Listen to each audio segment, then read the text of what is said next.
Right, so listen, you wouldn't believe the ordeal I've just endured. Honestly, it's the sort of thing that makes you question the very fabric of hospitality, doesn't it? Like, what is the point of hotels if they don't even function? I am Anastasia, by the way. I've always had, shall we say, a refined sensibility.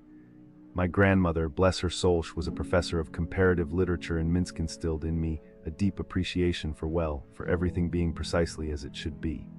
And let me tell you, the IbisAmbassador Seoul in Insadong is not precisely as it should be, not even remotely. It began, as these things often do, with a certain amount of optimistic anticipation. I was traveling with a tour group, a compromise really. My family insisted I see South Korea, broaden your horizons, they said, as if my soul wasn't already vast enough and a package tour seemed manageable. It was supposed to be a carefully curated experience, a gentle introduction to a new culture. Instead, it was a slow descent into a beige-toned abyss. The moment I stepped through the doors, a peculiar scent assaulted my nostrils, a sort of damp, melancholic aroma. Like a forgotten library after a rainstorm, now I appreciate a bit of patina, the whisper of history clinging to things, but this wasn't charming. It was neglectful, like a sadness that had settled into the very walls, and the lobby. Oh, the lobby, it was under renovation, you see, a rather vigorous painting operation, which meant, naturally, that the air was thick with the pungent, acrid fumes of something chemical. My mother, she has a sensitive constitution, prone to headaches, and even she recoiled, muttering something about poisonous vapors. It was a sign, I suppose, a little omen of the misery to come, and the logic of it. Renovating in the middle of tourist season, it's just illogical, it's the basic business sense. Are these people trying to drive customers away? Honestly, it feels like a deliberate attempt to induce despair. But the real tragedy began with the room.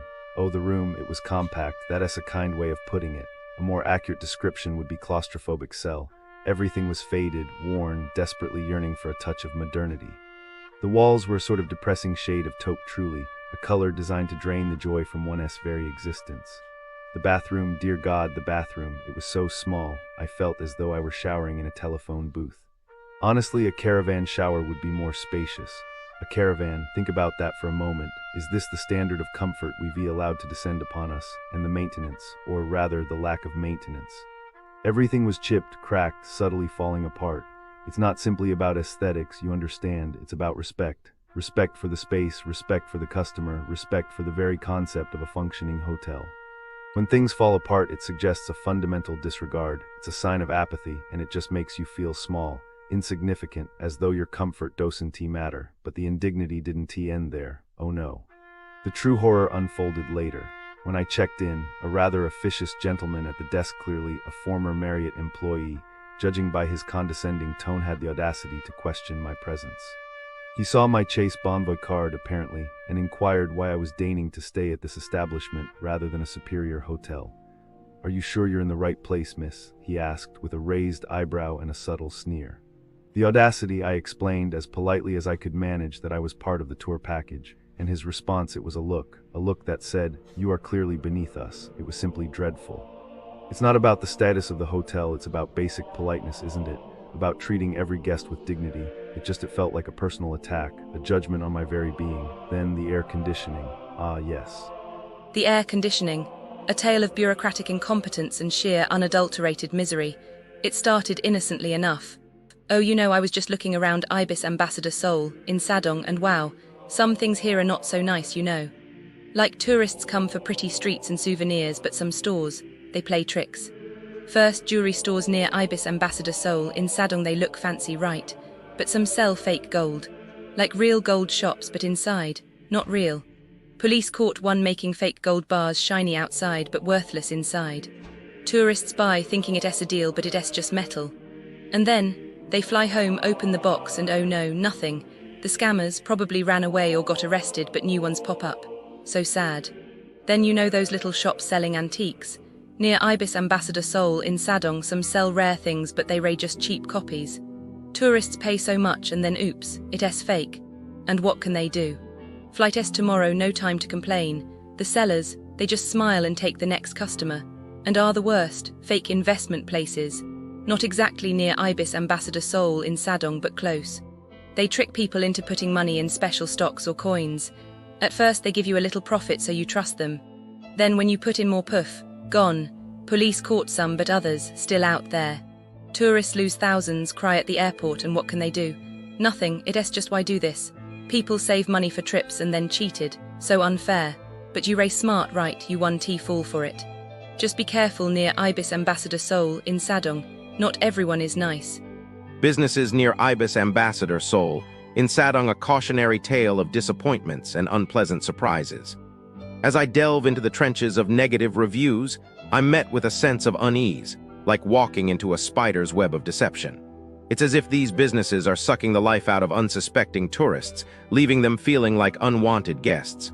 Let's start with the esteemed Lotte Department Store main store. Sounds impressive, right? Wrong. It's a mess of poor customer service, rude staff, and unhygienic practices. Imagine walking into a store where the sales assistants snub you, and the food court is a breeding ground for bacteria. It's like they're playing a game of customer disappointment roulette. Will you be the lucky winner who gets to experience the thrill of bad service? And then there's Body Flex Gym, where the atmosphere is as dull as a butter knife. It's like they're trying to lull you into a false sense of security with their 3-star reviews. But don't be fooled. The "I'm a consistent consumer" brigade is just a veil for subpar facilities and a general air of apathy. Now Tosokchon Samgyetang, a supposedly famous spot for ginseng chicken soup. I say supposedly because the reviews paint a picture of a tourist trap where the food is as bland as a plain cracker and the service is as warm as a winter's night in Siberia. It's like they're taking advantage of unsuspecting tourists, luring them in with promises of a culinary experience, only to leave them feeling like they've been duped. Fritz Coffee Company, Dowa, is another gem, where the staff seems to have a perpetual scowl etched on their faces. It's like they're allergic to customer service, and the coffee is as bitter as their attitude. Imagine walking into a coffee shop, expecting a warm cup of joe, only to be met with a dose of disdain and a healthy side of disappointment.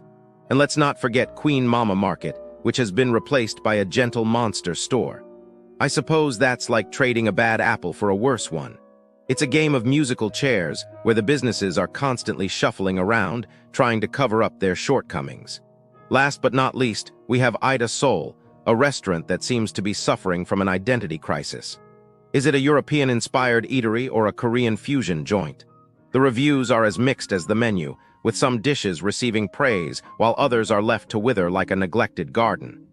As I conclude this, I'm left with a sense of unease, a feeling that these businesses are taking advantage of unsuspecting tourists. It's a never-ending cycle of disappointment.